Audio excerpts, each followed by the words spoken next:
তৃণমূল বিধায়ককে চোর, তোলাবাজ, জমি মাফিয়া আখ্যা দিয়ে ব্যানার, তাও আবার তৃণমূলেরই নামে। আর এই ঘটনাকে ঘিরে চাঞ্চল্য ছড়িয়েছে হাওড়ার ডোমজুড়ে। বাঁকড়ার একাধিক জায়গায় ডোমজুড়ে তৃণমূল বিধায়ক কল্যাণ ঘোষের বিরুদ্ধে পড়েছে এমনই সব ব্যানার, যেখানে আসন্ন নতুন বছরের শুভেচ্ছা জানিয়ে লেখা হয়েছে 2023 সালের ডোমজুড়ের 1 নম্বর চোর, তোলাবাজ, ধান্দাবাজ, জমি মাফিয়া নেতার নাম হলো কল্যাণ ঘোষ। সাধারণ মানুষের জন্য কোনো কাজ করেননি, কিন্তু কল্যাণ ঘোষ নিজের প্রভাব খাটিয়ে সলভ হাইরোডের ওপরে 10টি বড় জমি দখল করে নিয়েছেন। ব্যানারের নিচে লেখা হয়েছে প্রচারে তৃণমূল কংগ্রেস কর্মীবৃন্দ। আর এই ব্যানারকে ঘিরে শাসক দলের অন্দরেই শুরু হয়েছে চাপানুতোর।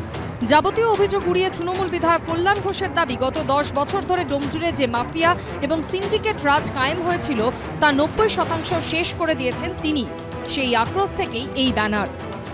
জমি তো পরের কথা, যদি একটা কোনো ধুলোকণা আমি জমি দখল করে থাকি, তাহলে রাজনীতির পদ্মায় আমি ছেড়ে দেবো। গোটা ডোমজুর কেন্দ্রে প্লাস পার্শ্ববর্তী জগৎবল্লভপুর অঞ্চলেও এই জমি মাফিয়া, সিন্ডিকেট, তোলাবাজি র্যান্ডাম চলতো 2021 সালের পর থেকে। যারা এই ধরনের কাজ করতো তাদের কাজ ভাটা পড়ে গেছে। পুলিশের কাছে আমি এটা লিখিত কমপ্লেন করব, কে বা কারা করেছে এটা খোঁজ নেব। তাৎপর্যপূর্ণ বিষয় হলো 2011 থেকে 21 পর্যন্ত ডোমজুড়ের বিধায়ক ছিলেন রাজীব বন্দ্যোপাধ্যায়।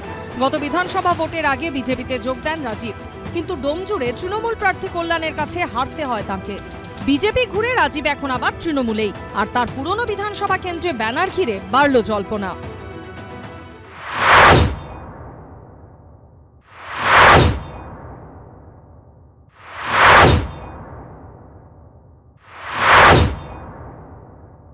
তৃণমূল কংগ্রেসের আভ্যন্তরীণ গোষ্ঠীদ্বন্দ্ব, এদের সঙ্গে বিরোধীদের কোনো সম্পর্ক নেই।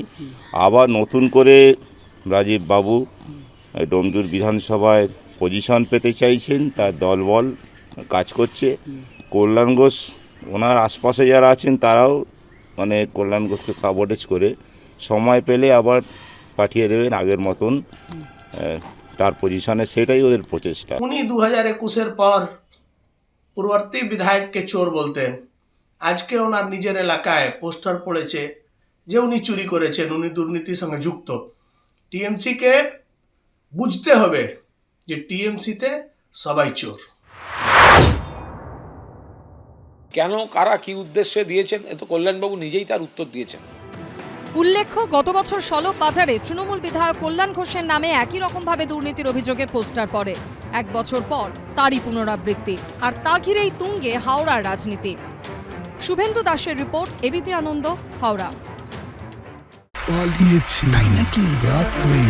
বাংলা গুজব চায় না, বাংলা খবর চায়। বাংলা খবর, বাংলার খবর।